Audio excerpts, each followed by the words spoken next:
Hello everyone, welcome to Drishti Judiciary's latest initiative, the Law MCQs program. Practice questions covering legal current affairs, general knowledge, and previous year questions. Let's begin today's session.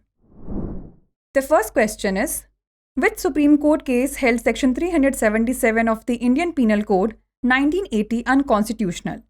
Suresh Kumar Kaushal vs. Naz Foundation, Navtej Singh Johar vs. Union of India, KC Puttaswamy vs. Union of India और AK गोपालन vs. State of Madras।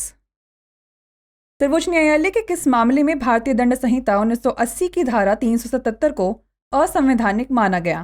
Suresh Kumar कौशल बनाम नाज foundation, Navtej Singh Johar बनाम भारत संघ, KS Puttaswamy बनाम भारत संघ या AK गोपालन बनाम मद्रास राज्य? The correct answer is option B, Navtej Singh Johar versus union of India. इसका सही उत्तर है ऑप्शन बी, नवतेज सिंह जौहर बनाम भारत संघ।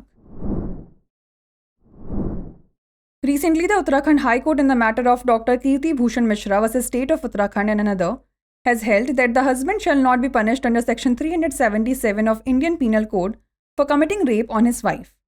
Navtej Singh Johar vs. Union of India 2018 held the part of Section 377 of IPC unconstitutional. Section 377 of the IPC has been omitted from the BNS. हाल ही में उत्तराखंड उच्च न्यायालय ने डॉक्टर कीर्ति भूषण मिश्रा बनाम उत्तराखंड राज्य व अन्य मामले में यह माना है कि पत्नी के साथ बलात्कार करने पर पति को भारतीय दंड संहिता की धारा 377 के तहत दंडित नहीं किया जाएगा।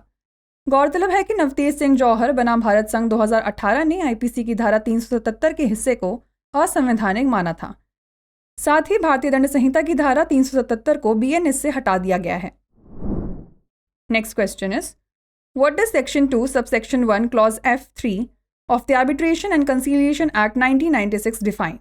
The procedure for appointing arbitrators, the term international commercial arbitration, the process for enforcing foreign awards, or the definition of arbitration agreement?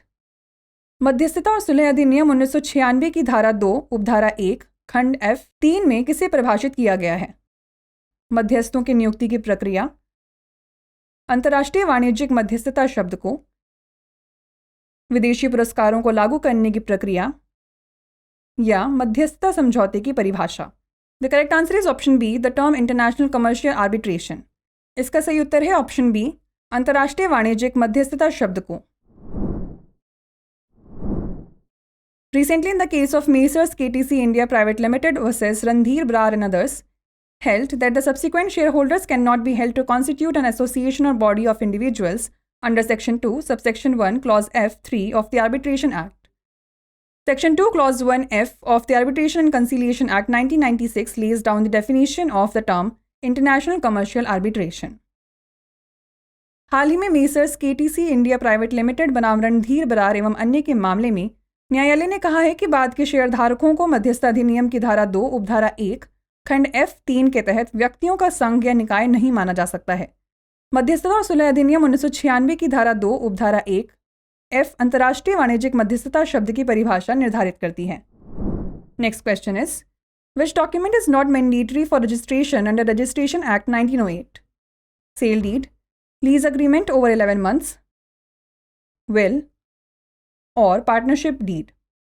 पंजीकरण अधिनियम 1908 के तहत पंजीकरण के लिए कौन सा दस्तावेज अनिवार्य नहीं है? बिक्री विलेख, पट्टा समझौता 11 महीने से अधिक, वसीयत या साझेदारी विलेख? The correct answer is option C, will. इसका सही उत्तर है ऑप्शन सी, वसीयत। Registration of a will is not mandatory document under the Registration Act 1908. Registration of a will is optional and can be done to provide a public record of its existence. पंजीकरण अधिनियम 1908 के अंतर्गत वसीयत का पंजीकरण अनिवार्य दस्तावेज नहीं है। वसीयत का पंजीकरण वैकल्पिक है और इसे उसके अस्तित्व का सार्वजनिक रिकॉर्ड उपलब्ध कराने के लिए किया जा सकता है। Next question is, what does section 107 of the Transfer of Property Act 1882 pertain to? Transfer of property through will, transfer of property by sale, transfer of property by lease और transfer of property by gift? संपत्ति हस्तांतरण अधिनियम 1882 की धारा 107 किससे संबंधित है? वसीयत के माध्यम से संपत्ति का हस्तांतरण, बिक्री द्वारा संपत्ति का हस्तांतरण, पट्टे द्वारा संपत्ति का हस्तांतरण या उपहार द्वारा संपत्ति का हस्तांतरण। The correct answer is option C, transfer of property by lease. इसका सही उत्तर है ऑप्शन सी, पट्टे द्वारा संपत्ति का हस्तांतरण। Section 107 of the Transfer of Property Act 1882 deals with the transfer of property by lease. It specifies the formalities required for creating a valid lease agreement. संपत्ति हस्तांतरण अधिनियम 1882 की धारा 107 पट्टे द्वारा संपत्ति के हस्तांतरण से संबंधित है। यह धारा एक वैध पट्टा समझौता बनाने के लिए आवश्यक औपचारिकताओं को निर्दिष्ट करता है। The last question is, as per the Indian Partnership Act, the relation of partnership arises by dash: inheritance, marriage, status और contract. भारतीय साझेदारी अधिनियम के अनुसार साझेदारी का संबंध डैश से उत्पन्न होता है: विरासत, शादी, स्थिति या अनुबंध। The correct answer is option D, contract. इसका सही उत्तर है ऑप्शन डी, अनुबंध। The relation of partnership under the Indian Partnership Act 1932 arises by contract. A partnership is formed through an agreement between individuals to carry on a business together and share its profits. भारतीय साझेदारी अधिनियम 1932 के अंतर्गत साझेदारी का संबंध अनुबंध द्वारा उत्पन्न होता है। साझेदारी का गठन व्यक्तियों के बीच एक समझौते के माध्यम से होता है, जिसके तहत वे एक साथ मिलकर व्यवसाय चलाते हैं और उसके लाभ को आपस में बांटते हैं। Before we wrap up, here's a question for you. Who delivered the dissenting minority judgment in the Triple Talaq case? Justice Kurian Joseph, Justice Kehar Singh, Justice Fali S. Nariman, or Justice U. Lalit? Triple तलाक मामले में असहमतिपूर्ण अल्पमत निर्णय किसने सुनाया?